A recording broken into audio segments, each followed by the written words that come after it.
Hi hello welcome back to my YouTube channel. ಅಮ್ಮನ ಕೈ ರುಚಿಗೆ ಸ್ವಾಗತ. ಇವತ್ತು ಒಂದು ಸೀಮೆ ಬದನೆಕಾಯಿ ಹಾಕ್ಬಿಟ್ಟು ಪಲ್ಯ ಮಾಡೋಣ, ಚಪಾತಿಗೆ ಪಲ್ಯ ಮಾಡೋಣ ಅಂದ್ಕೊಂಡಿದ್ದೀನಿ.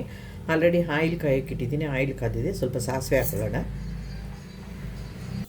ಸಾಸಿವೆ ಸಿಡಿತಾ ಇದೆ. ಕಟ್ ಮಾಡಿರೋ ಅಂಥ ಒಂದು ಆನಿಯನ್ ಹಾಕೊಳ್ಳೋಣ. ಸ್ವಲ್ಪ ಕರಿಬೇವು. ಇದನ್ನು ಸ್ವಲ್ಪ ಚೆನ್ನಾಗಿ ಫ್ರೈ ಮಾಡ್ಕೊಳ್ಳೋಣ. ಆನಿಯನ್ ಫ್ರೈ ಆಗಿದೆ ನೋಡಿ. ಒಂದು ಸಣ್ಣದು ಟೊಮೆಟೊ ಕಟ್ ಮಾಡ್ಕೊಂಡಿದ್ದೆ, ಅದು ಹಾಕೊಳ್ಳೋಣ.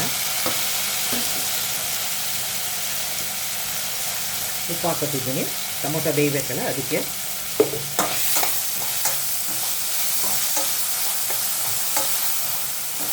ಟೊಮೊಟೊ ಬೇಯಲಿ ಸ್ವಲ್ಪ. ಇದು ಟೊಮೊಟೊ ಬೆಂದಿದೆ ನೋಡಿ. ಸ್ವಲ್ಪ ಶುಂಠಿ ಬೆಳ್ಳುಳ್ಳಿ ಪೇಸ್ಟ್ ಹಾಕೋತೀನಿ.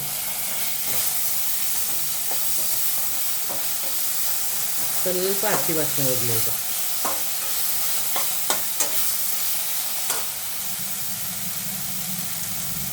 ಚಿಕನ್ ಮಸಾಲ ಹಾಕೊಳ್ಳೋಣ.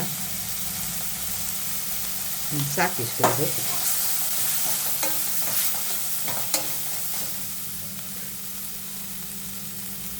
ನೋಡಿ, ತೊಳೆದಿಟ್ಕೊಂಡಿರುವಂಥ ಸೀಮೆ ಬದನೆಕಾಯಿ ಹಾಕೋತೀನಿ.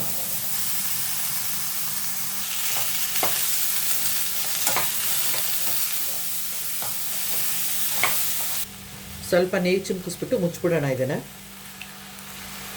ಜಾಸ್ತಿ ಬೇಡ, ಇದಕ್ಕೆ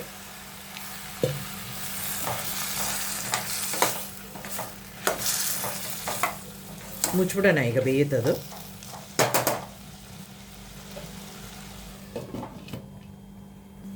ಬೆಂದಿದೆಯಾ ನೋಡೋಣ. ನೋಡಿ, ಬೆಂದಿದೆ ಪಲ್ಯ. ಕೊತ್ತಂಬರಿ ಸೊಪ್ಪು ಮತ್ತು ತೆಂಗಿನಕಾಯಿ ತುರಿ.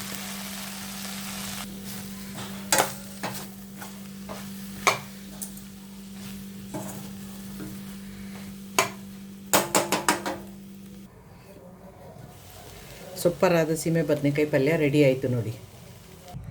ಸಿಂಪಲ್ಲಾದ ಗೆಡ್ಡೆಕೋಸು ಪಲ್ಯ, ಸೀಮೆ ಬದನೆಕಾಯಿ ಪಲ್ಯ ರೆಡಿಯಾಗಿದೆ ನೋಡಿ.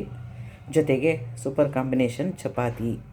ಯಾರೆಲ್ಲ ನನ್ನ ವೀಡಿಯೋ ನೋಡ್ತಿರೋ ಲೈಕ್ ಮಾಡಿ, ಶೇರ್ ಮಾಡಿ, ಕಮೆಂಟ್ ಮಾಡಿ, ಸಬ್ಸ್ಕ್ರೈಬ್ ಮಾಡ್ಕೊಳ್ಳೋದನ್ನು ಮರಿಬೇಡಿ. ಸಿಂಪಲ್ ಆದಂಥ ಸೀಮೆ ಬದನೆಕಾಯಿ ಪಲ್ಯ ರೆಡಿ.